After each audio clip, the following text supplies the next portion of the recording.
तन्वी को बिल्कुल अच्छा नहीं लगेगा कि तुम इस तरह। तो उसे कैसे अच्छा लगा शिवन्या? उसके सिवा और किसका कठोर दिल हो सकता है इतना, जो तन्वी जैसी लड़की को मार दे, सिवाय उस नागिन के। पहले मैं इन सब चीजों में नहीं मानता था कि नागिन है, पर है शिवन्या कि जो कुछ भी हो रहा है वो नागिन ही है। क्यों कर रही है वो ये सब? क्यों मार रही है इंसानों को नागिन? कुछ समझ में नहीं आता। क्या क्या सच में इच्छाधारी नागिन होती है? फिर इन भाई को वहां में सूरी अंकल की मौत और अब तन्वी चली गई, पता नहीं क्यों। समझ में नहीं आता मेरे परिवार के पीछे क्यों पड़ गई। पर एक बात समझ आ गई कि वो मेरे पूरे परिवार को मारने आई है। वो जिस दिन मुझे मिल गई ना, मैं मार डालूं बाहर से।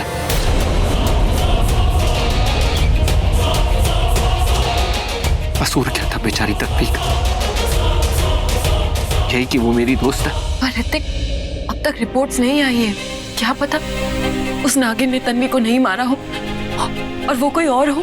नहीं शिवन्या, ये वो नागिन ही है। वही है मेरे परिवार की दुश्मन।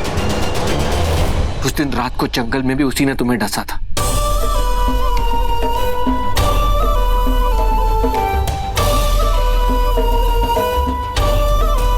तन्वी को किसी नागिन ने नहीं मारा, तो फिर किसने? पता करना होगा।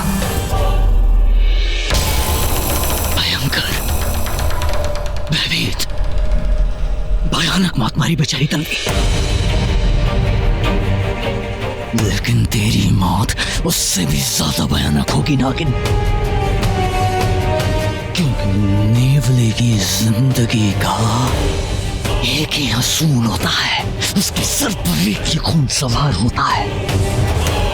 एक सम से झगड़ा करना, उसकी जान लेना, इच्छाधारी नागिन को चूर चूर कर देना, तब जाके हमारी कौम का बदला पूरा होता है।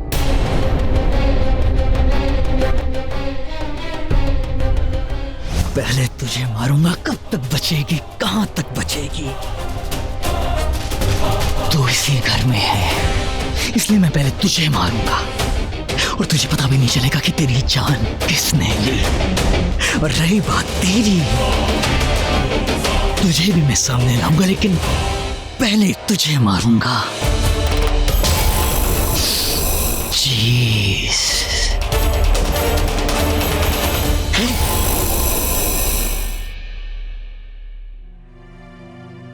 कुछ तो खा लो। कल रात से तुमने कुछ भी नहीं खाया। अभी तन्वी को कोई कैसे मार सकता है? क्या किया था उसने? क्या बिगाड़ा था किसी का? कैसे खा सकती हूँ मैं?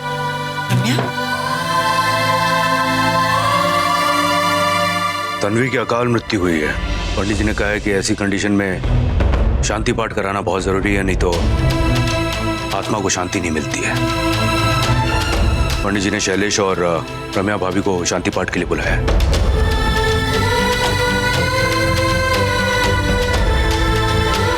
आगे जी, रम्या की हालत बहुत ही खराब है। मुझे नहीं लगता कि ऐसी हालत में वो पूजा में बैठ पाएगी। हालत तो शैलेश की भी ठीक नहीं है। मुझे भी नहीं लगता कि ये पूजा में बैठ पाएगा। क्या करें? माँ, अगर आप कहो तो मैं और शिवन्या चले जाते अर्जुन के साथ पूजा में बैठने। मौका भी सही मौके पर आता है। आगे मौका नागिन। शिवन्या, तुम चिंता मत करो, ऋतिक बिल्कुल ठीक हो जाएगा। मामूली सी चोट है। दर्द कम होने के लिए डॉक्टर ने इंजेक्शन भी दे दिया है। जाओ बेटा, तुम जाओ, जाकर आराम करो। नहीं माँ, मैं हूँ यहाँ ऋतिक के पास। आप लोग जाकर आराम कीजिए। तो तुम नहीं मानोगी? माँ प्लीज। हाँ भाई, हमसे ज्यादा जो प्यार करती हो ऋतिक से। ठीक है बेटा, किसी भी चीज की जरूरत पड़े तो हमें बुला लेना।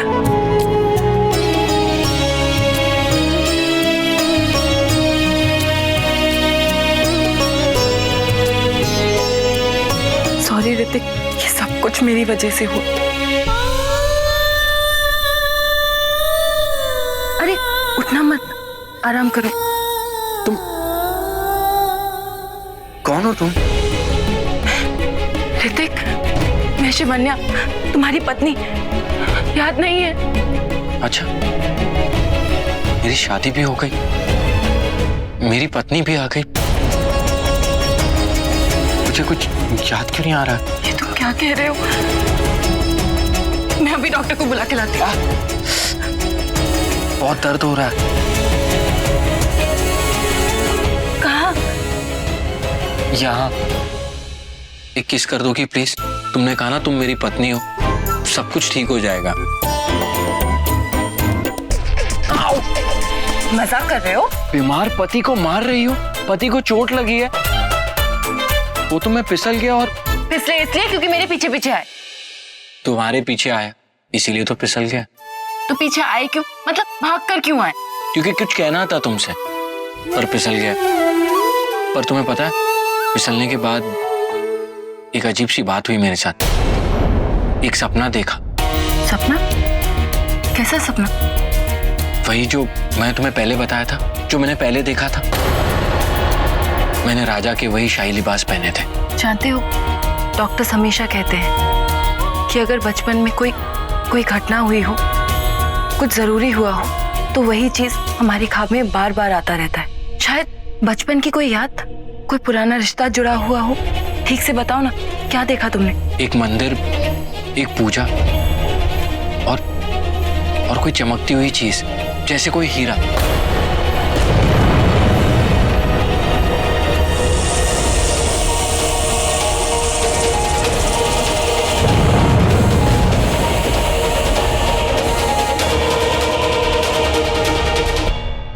मणि। मनी? पैसे की बात नहीं कर रहा हूं मैं, कोई चमकती हुई चीज जो हजारों लाखों हीरो की रोशनी थी, उसे मणि कहते हैं। मुझे नहीं पता उसे क्या कहते हैं और वो क्या होता है। अगर तुम उसे मणि कहना चाहती हो तो मणि बुला लो। मैंने तो असली में मणि कभी देखा नहीं, तो मुझे नहीं पता।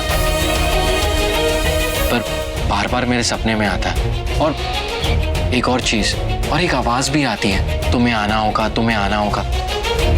पता नहीं मुझे कहाँ जाना है, ऐसा लगता है जैसे कोई मुझे बुला रहा है। तुम्हें आना होगा, इस मणि को बचाने तुम्हें आना होगा। ये मणि कहीं नहीं जा सकती, इस मणि को बचाने तुम्हें आना होगा।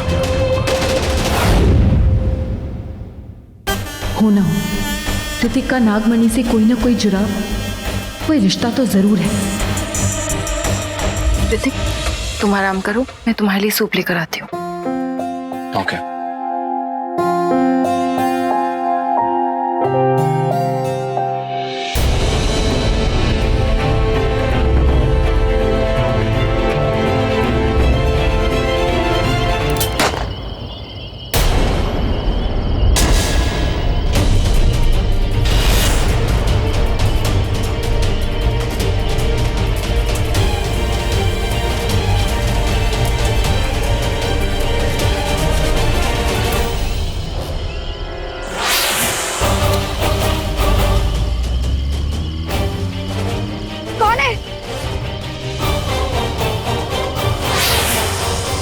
बोलो, कौन है वो पांचवा कातिल?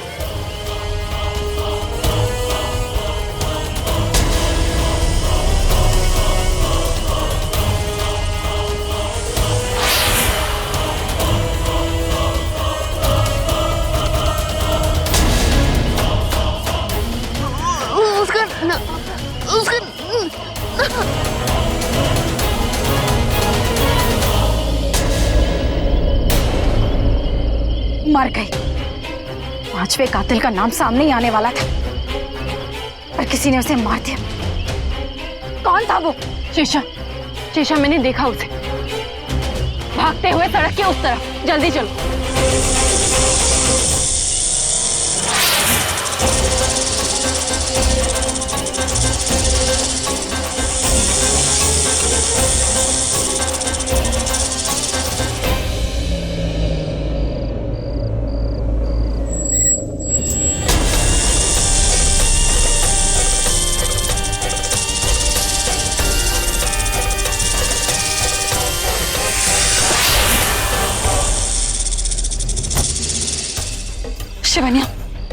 मेजर हाउस में गया है, इसका मतलब इसी घर का है। इसे नहीं पता कि मौत इसका पीछा कर रही है। मैं अभी देखती हूँ। नहीं नहीं शेषा, तुम्हारा अंदर जाना ठीक नहीं। शिवनिया, वो अंदर क्या है? मैं जा रही हूँ ना अंदर। तुम वहां पे गई तो किसी को शक हो जाएगा। तुम जाओ यहाँ से, मैं जाकर पता लगाती हूँ कि वो कौन है।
ऋतिक,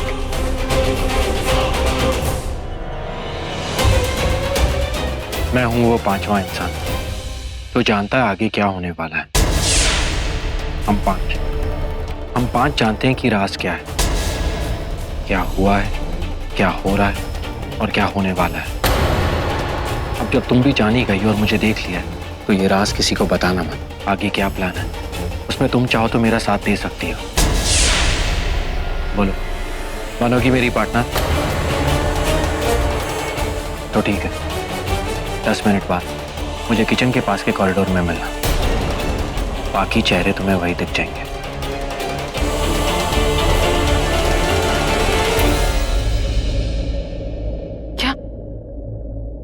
क्या ऋतिक वही है जो जानता है कि पांचवा कातिल कौन है? क्या इसीलिए उसने मोनिशा को मार दिया? क्योंकि वो उसका नाम बताने वाली थी।